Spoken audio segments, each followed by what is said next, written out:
หนึ่งเข่าบอลป้านะหนึ่งเข่าอยู่พี่น้องเลยคำยามแรงเนี่ยหนึ่งเข่าหนึ่งน้ำโตบัดนี้เพิ่นมาแต่ทอนดุอยู่ทางปราสาทเลยเนาะพี่น้องเนาะผู้เพิ่นรับพรอยู่พี่น้องเลยเพิ่นมาแต่พุ่นละกะที่ได้มาเฮ็ดน้ำข้าวปุ้นกันบัดนี้พี่น้องก็อยู่ทางอันเรือนครัวพี่ได้พี่น้องเลยทางบนที่อยู่เฮ็ดกินพี่เนาะกับทักทายสบายดีและสวัสดีเด้อเราปลาดุกมือขุทุกคนเดี๋ยวทำมาเบิ่งเพิ่นเอามาเช็ดน้ำข้าวปุ้นนี่อันนี้เนาะบักพริกเพิ่นสิไว้ปั้นเฮ็ดน้ำข้าวปุ้นพี่น้องเลยบาดนี้บัดนี้พากันเตรียมเฮ็ดน้ำข้าวปุ้นเอาเฮ้ยคนต้มปลาใช่ไหมต้มเรียบร้อยแล้วบ่อะไรโอ้ขอละบ้าหม้อนั่นขอละไปปืดกี่ดีเฉพาะจะเป็นบ่อเข่าเนาะอันน้องวีได้ไหมบอกเราเมื่อเอาเราไปเมื่อบ่ค่ะดูกันนะเห็นเราปะเอากระบะตัวเมื่อได้เลยโมเมนต์ของกันได้ของป้าได้โมเมนต์ของกันของป้าแม่วิ่งเมื่อเอาปั้นไปโมเมนต์ของข่อยได้ของป้าได้มาเจ้าอยากขึ้นเจ้าเอานั่นออกแต่ก็ลงไปนะ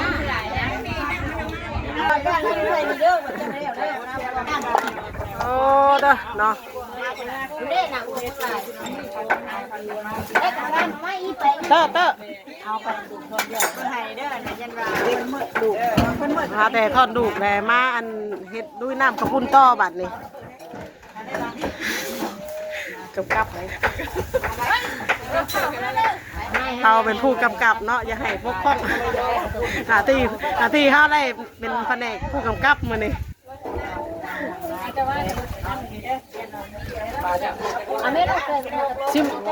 16 โลเลยปลายใส่ปลายเขาจะตกอยู่ประมาณ16 โลเลยซื้อ2 บอลเด้อีกหนึ่งก็ผมว่ามาขอตำหุ้งบาทนี้เลยโอ้เกินนะเราไปอยากกระตำได้ดิเราไปอยากกระตำได้ดิ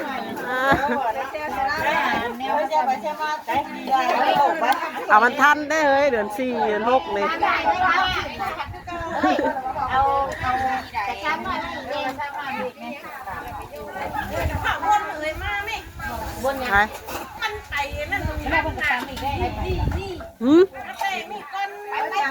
ทางไหนบ่อยบนป่าเป็นไปเอาตัวไหนก่อน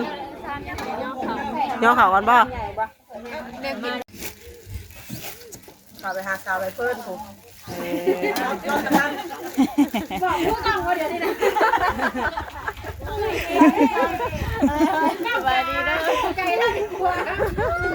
บอกว่าคนงามมือกล้องของจักเลยแล้ว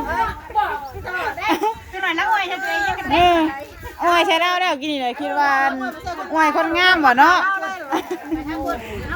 คนงามรักอวยใช่แล้วคนหมั่นใจได้ว่ากูแม่เนาะหายมากเลยหาใส่ได้ป่ะนี่ของไฟใส่มันบริมากับมันป่ะใช่มากับเครื่องปั่นแบบอันนั่นเท่านี้ในหาเราง่ายว่าจะแซวได้บอกกับปั่นข้าได้เท่าได้บริเวณนั่นเป็นอย่างเป็นนั่นเนี้ยกันพันตายอยู่ในสายก็บอกปั่นเลยนะแม่มาผ้าสายปั่นเนี่ยผ้าสายปั่นนะปั่นเนี่ยเพื่อนนี่พ่วงวันมาแล้วปั่นเข่ากันตั้งแต่เช้าเลยแล้วมันนี่ก็เห็นเพิ่มรุ่มเหรอเอาไปนั่นก็ถ่ายเลย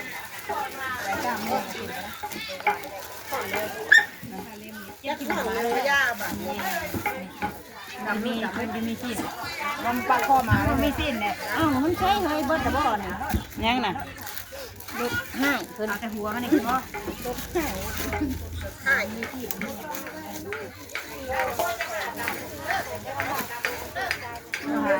รถให้นี่เลยบอลนี่รถให้นะวันกันแน่นรถให้นะรถได้รถให้รถดีเฮ้ยตารางจุ๊บบนนี้ตารางนะมาได้ไปทางบนนี้เอาปลาลาวแล้วโชว์เนี่ยจะขิงใจเริ่มใหม่เริ่มก็ตามไปนี่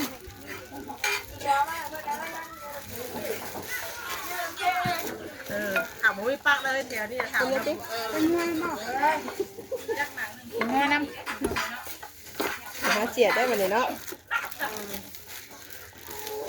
เนี่ยบ่คนสวยเอ้ยหันไปหันมาอยู่นะเจอไตได้บัดนี้ตากแดดใช่ไหมนะจกเข่ากันเลยจกเข่ากับห้อนยังเงินไปยืนตากแดดห้อนอยู่เนาะงานนี้เพิ่นก็สิกินราคาให้รู้เพิ่นว่าเพิ่นว่าเลยดิไปนี่เพิ่นดิยังน่ะหลังแน่เพิ่นก็ได้ยินว่าติได้ยินอยู่ว่าเพิ่นชื่อกินราคาให้บ่ตากแดดตากนายน่ะใครสิได้ยินว่าน้ำดอกนะว่าน้ำดอกเชื่อน้ำดอกทำนี่น่ะ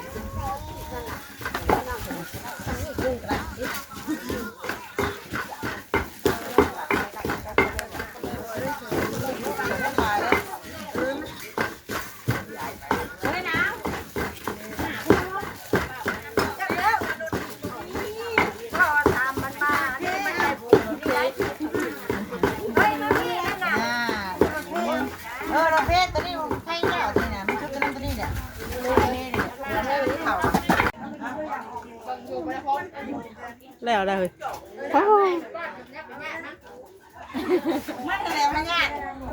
เป็นลายเติบอยู่น้อยเนาะ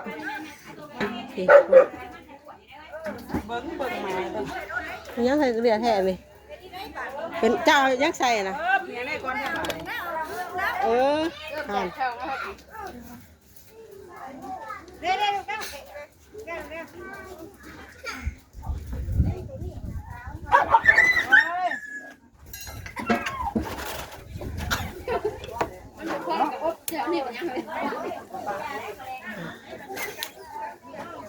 แม่ตายเติมกินมั้งจากก่อนอะไรจะเข้าแม่ลูกกินแม่ได้กินป่ะได้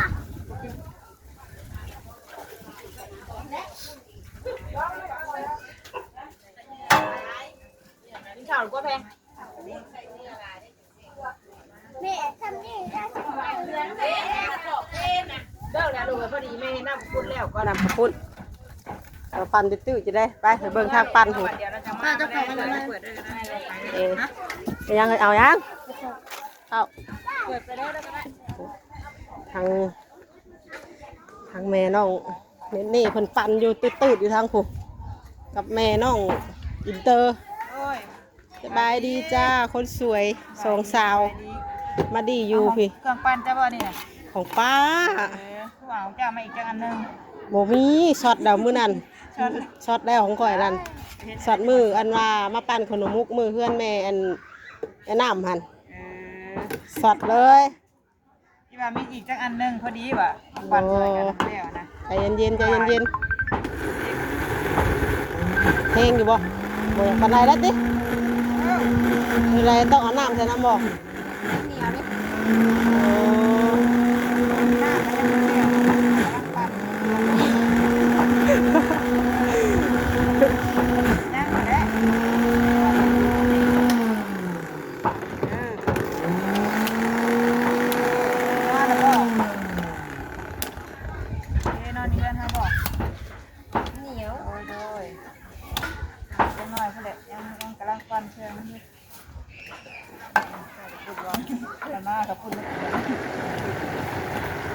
ถามข้ามขพุด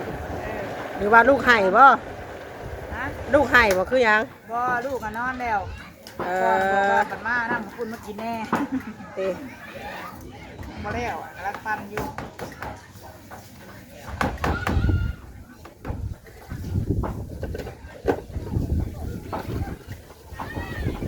โลกอะไรกะ100 โลบ่100แหละกินบัดคืนแมลงนี่บัดคืนแดดลงคนแหละลงของไห้ตรงหน้าคนแล้วลงเพิ่มคูณ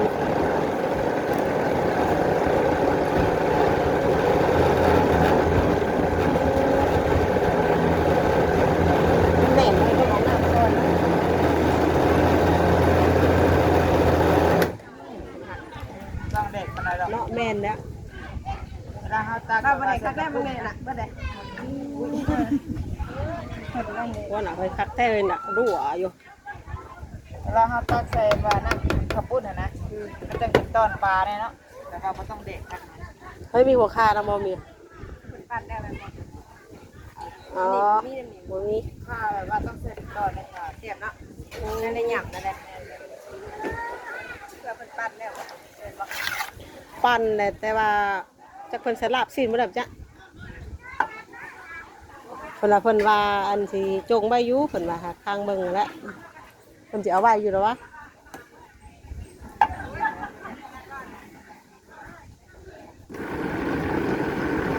น้ำลายแดงขึ้นง่ายๆเลย แม่น่ะใส่รถน้ำน่ะเนาะเป็นอะไรซะของข่อยปั่นแรงกะข่อยใส่น้ำน้อยแล้วของข่อยอย่างสดน่ะมันลากแบบว่าอันนั้นนะมันแบบมันลากแฮงแบบมันเกินกำลังมันนะเนี่ยเอาสั่น แล้วไปห้องกระมัง ฮะ เอาไปรอบนึงนะ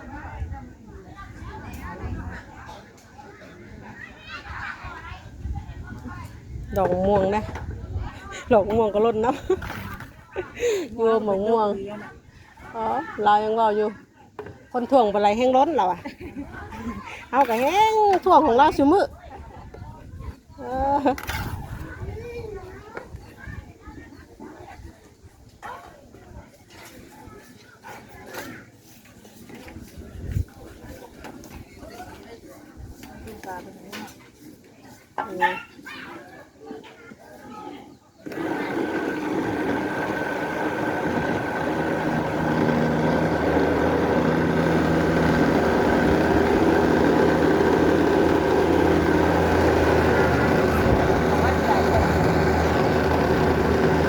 ของป้างามแล้ว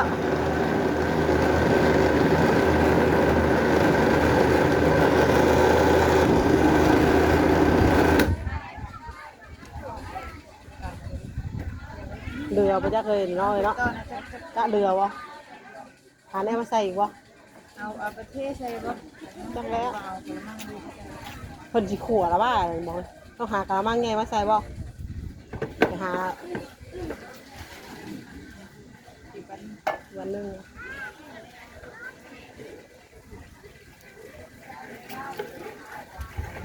เอาน้ำรถพิเศษนี่เลย คุณแล้วบอก น้ำรถพิเศษนี่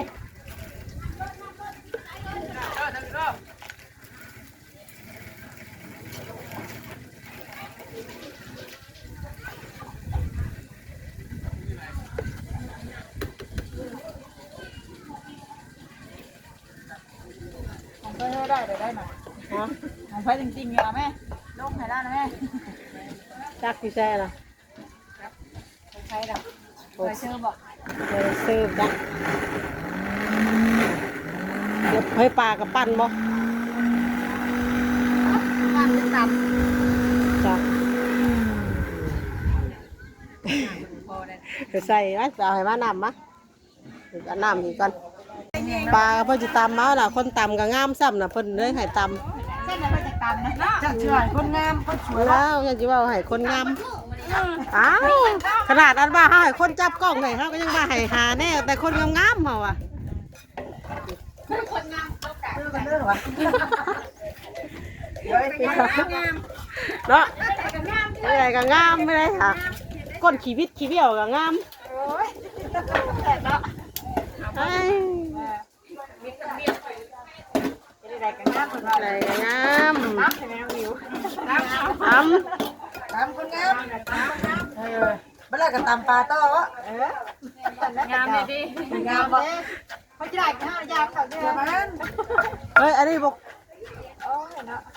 คกโอ้เองถามมาคกล่างเอาตัวใหญ่บ่ หาได้ตำนี่ก็ได้มีว่าจ้ะนี่ก็ตำนี่เด้ก็ตำห้องนี่ก็ได้เพิ่นเนาะฮะประมาณ3 คกเนาะก็ตำห้องอยู่ย่าเพิ่นเนาะมีตำอย่าเปลี่ยนตำแรกประมาณนี้บ่ครบไงคุณได้สาผู้2 ตุ๊กครึ่งนี่คือแตกกันละทำได้2 ตุ๊กครึ่งไป2 ตุ๊กครึ่งพอละแซ่บอยู่มันเสียนี่ทำมาบ่แตกบ่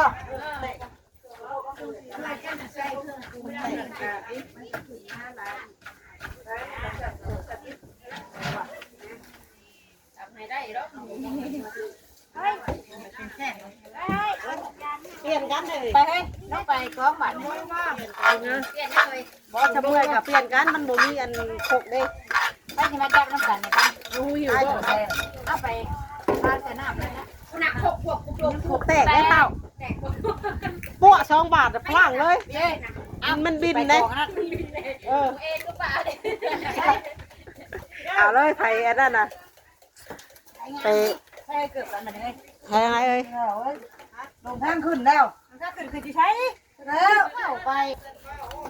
เรานั่นแหละ ไปบ่อนกระแทก มันจะได้นัวๆข่อยว่านี่ก็ข่อย แทรกๆเด้อ ย่องชิดได้ย่องไปเลย มีดีลาอีกที่บ่ คือฮอนอันนั่นนี่บ่ฮอนชาย ก้างยาวใช่ไหมยันรุดออกเด้เบิ่งแน่ขยับอยู่แน่สำราบอยู่น่ะ เด้อ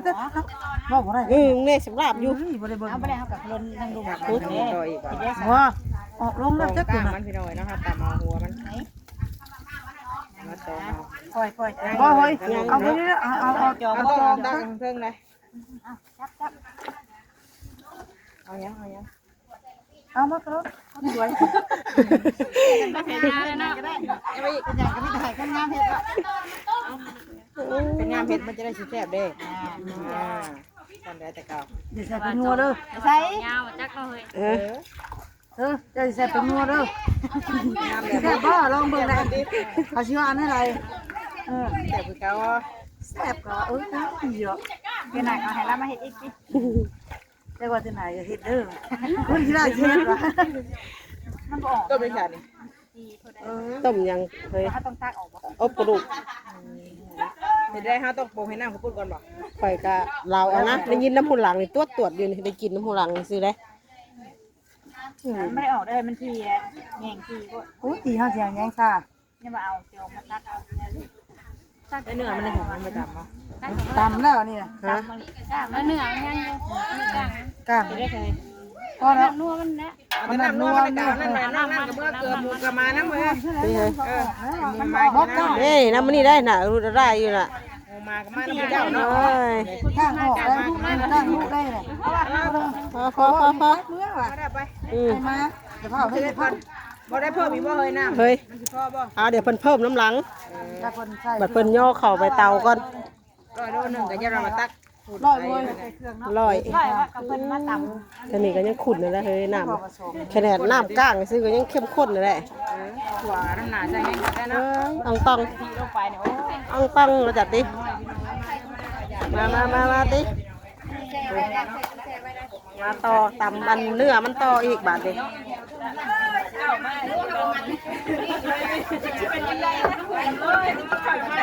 โอเค ไปจ่ายกับป้าลูกป้าเต้ามาแม่ลูกเต้าแล้วพากันเฮ็ดน้ำพูดได้จะพากันแยกย้ายกันว่าแม่แดงกันมาใหม่เดี๋ยวเราก็น้ำลูกเล่นเบิ่งกันดิจะไปไหนดิได้ไหนเดี๋ยวพอแล้วไปลูกไปคนในม่วงเมาเลยจุด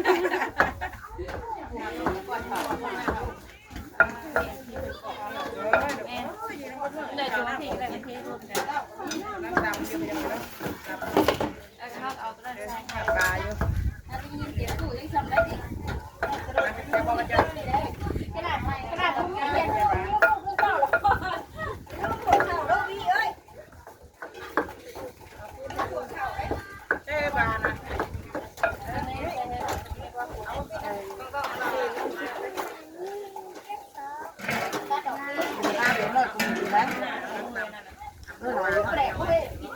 เราใส่กระดานไป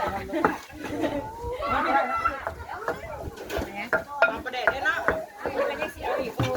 คนถิ่นก็มากประมาณว่าต่อเลยดิ